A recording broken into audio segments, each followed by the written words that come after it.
Welcome back to clean news UP. चलिए देखते हैं उत्तर प्रदेश की 25 फटाफट बड़ी खबरों को। इससे पहले आप न्यूज को कहां से देख रहे हैं हमें कमेंट में बताना बिल्कुल ना भूलें।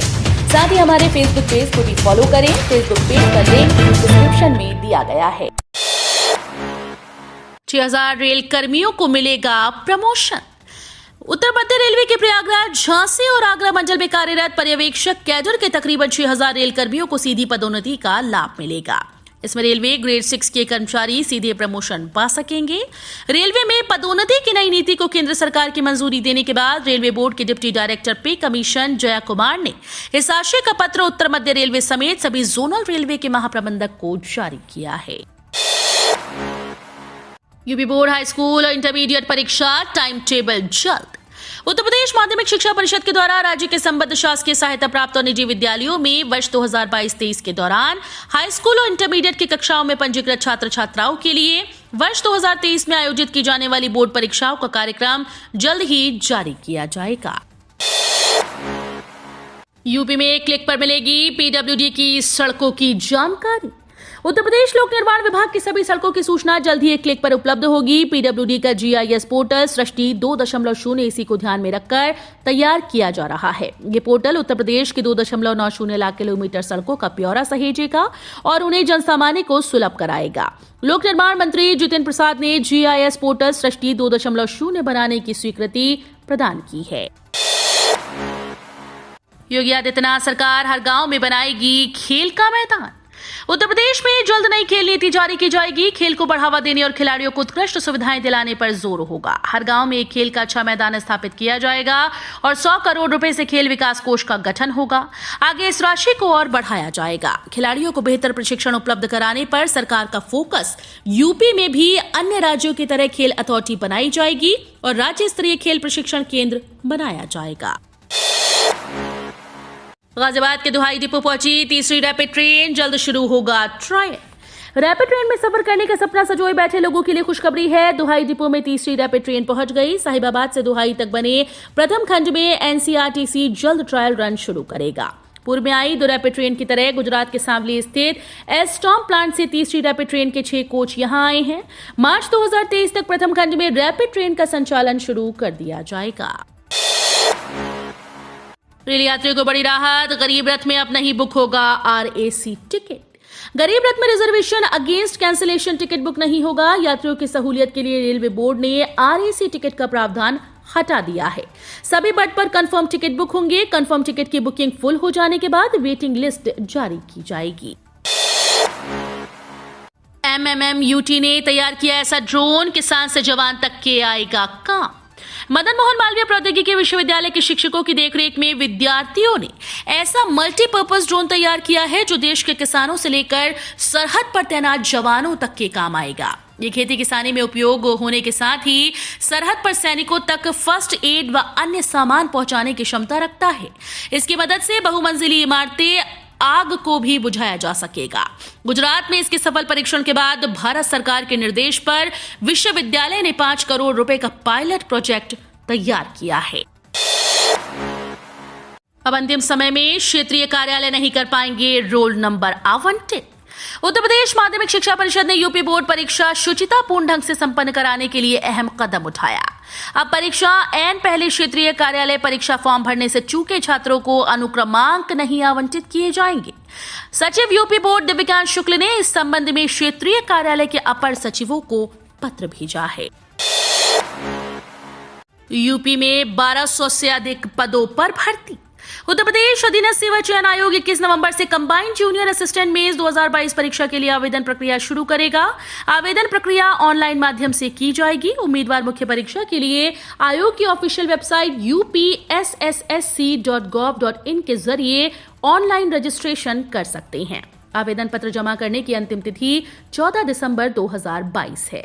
हालांकि आवेदन करने के पात्र वही उम्मीदवार होंगे जो यूपीएसएससी पीईटी में सफल हुए हैं।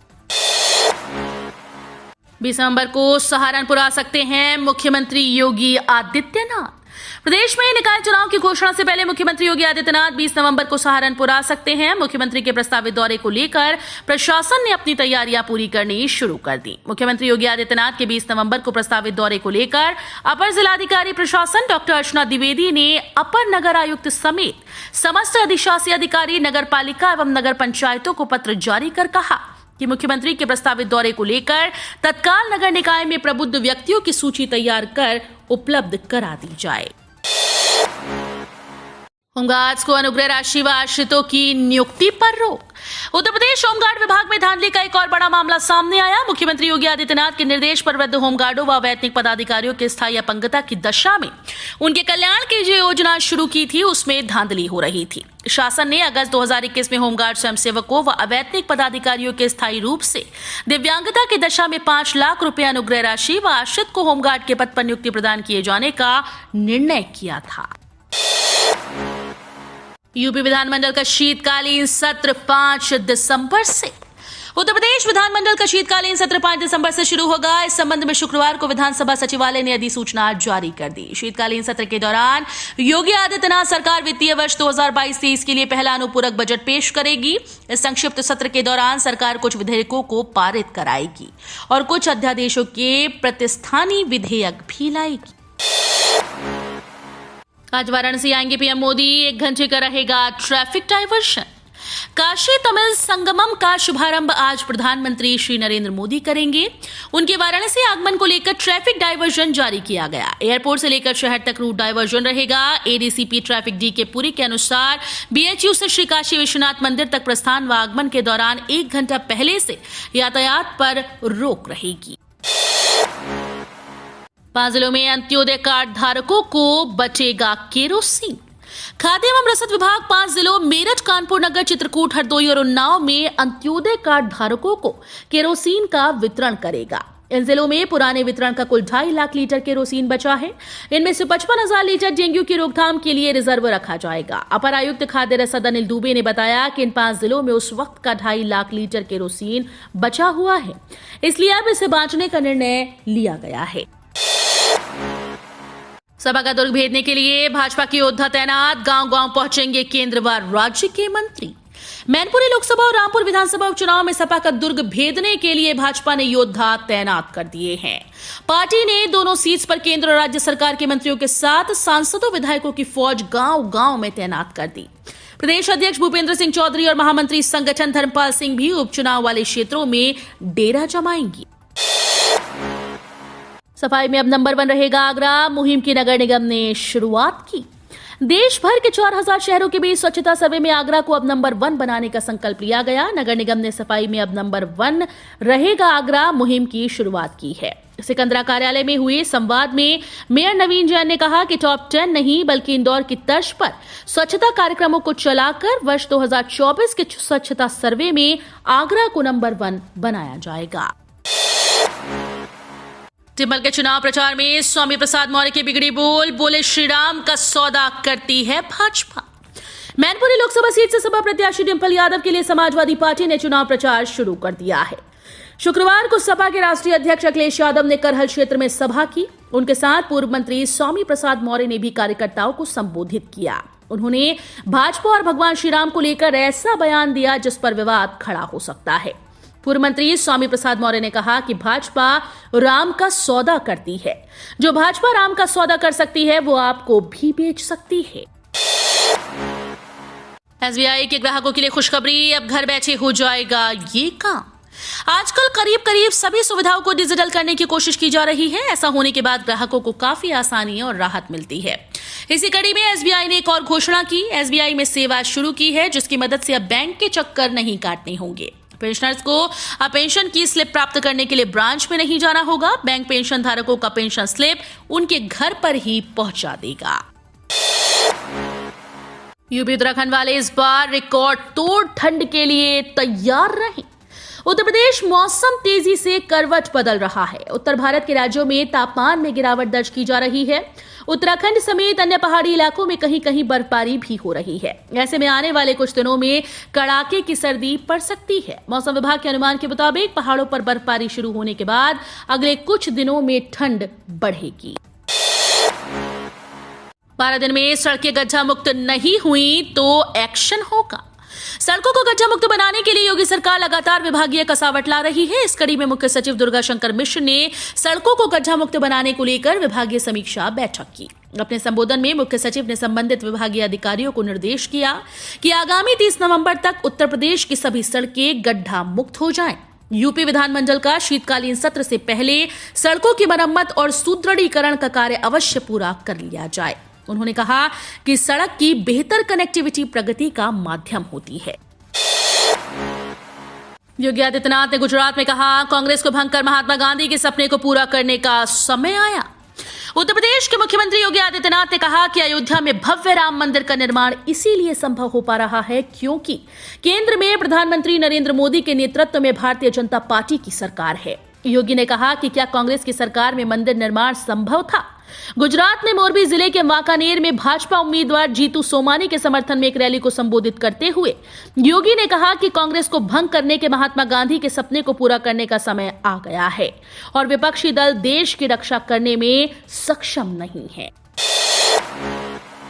आरबीआई ने नवंबर महीने के बुलेटिन जारी की। FY 23 में जीडीपी 7% रहने की संभावना। भारतीय रिजर्व बैंक आरबीआई ने नवंबर महीने की बुलेटिन जारी कर दी। आरबीआई को उम्मीद है कि वित्त वर्ष 2023 की दूसरी तिमाही के लिए भारतीय अर्थव्यवस्था 6.1% और 6.3% ग्रोथ करेगी। अपने नवीनतम मासिक बुलेटिन में आरबीआई ने कहा कि ग्लोबल इकोनॉमी आउटलुक में जोखिम बरकरार है। इकोनॉमी में सप्लाई की स्थिति धीरे धीरे सुधर रही है। भारतीय इकोनॉमी मजबूत लेकिन ग्लोबल हालात से चिंता है। पूर्ण सूचना मॉडल दूसरी तिमाही में वास्तविक जीडीपी ग्रोथ को 6.1% और 6.3% के बीच आंकते हैं। आज अधिकारी हड़ताल पर। बैंकिंग सेवा और एटीएम सब रहेगा ठप। आज बैंकिंग सेवा बंद रहेगी। कहा गया कि बैंक अधिकारी हड़ताल पर जाने वाले हैं जिसकी वजह से ग्राहकों को परेशानी हो सकती है। All India bank employee association ने एक दिन की हड़ताल का आह्वान किया। हड़ताल के कारण कामकाज ठप रहेगा। शनिवार को हड़ताल होने से कामकाज बंद रहेंगे और अगले दिन रविवार की छुट्टी रहेगी, इसलिए 2 दिन तक बैंक का काम नहीं होगा। वहीं इसके कारण एटीएम में भी कैश की कमी हो सकती है। सुकन्या समृद्धि योजना में इस बार बड़ा बदलाव। अब आपको मिलेगा जबरदस्त फायदा। अगर आपके लाडले का भविष्य आर्थिक रूप से संपन्न हो और उसे कभी पैसों की दिक्कत ना आए तो आप भी सरकार के शानदार निवेश शुरू कर सकते हैं। इस खास स्कीम में निवेश करने पर आपकी बेटी 21 साल में ही लखपति बन जाएगी। इस स्कीम में आपको बस रोजाना 416 रुपए निवेश करने हैं। ये आपके 416 रुपए आगे चलकर आपकी बिटिया के लिए 65 लाख रुपए की मोटी रकम बन सकते हैं। इससे आपकी बेटी की पढ़ाई का खर्च भी आसानी से निकल जाएगा। गोरखपुर में ट्रैक के दोनों तरफ होगा सुरक्षा कवच। निर्बाध दौड़ेगी वंदे भारत। पूर्वोत्तर रेलवे मवेशी बहुल्य इलाकों में पटरियों के दोनों तरफ 8 फीट ऊंची चहरदीवारी बनाएगा। इससे पशु ट्रेन की चपेट में नहीं आएंगे और वंदे भारत जैसी हाई स्पीड ट्रेन अपनी रफ्तार से दौड़ सकेंगी। अभी 136.9 किलोमीटर बाउंड्री वॉल बनाने की मंजूरी मिल गई। इसमें से 67.9 किलोमीटर पर काम चल रहा है। रेल पटरियों के किनारे पहले चरण में बाउंड्री वॉल उन रूट्स पर बन रही है जो ग्रामीण क्षेत्रों से होकर गुजर रहे हैं और वहां पशुओं की अधिकता है। तो ये थी आज की 25 फटाफट बड़ी खबरें। अगर आपको न्यूज पसंद आई हो तो वीडियो को लाइक और शेयर जरूर करें। धन्यवाद।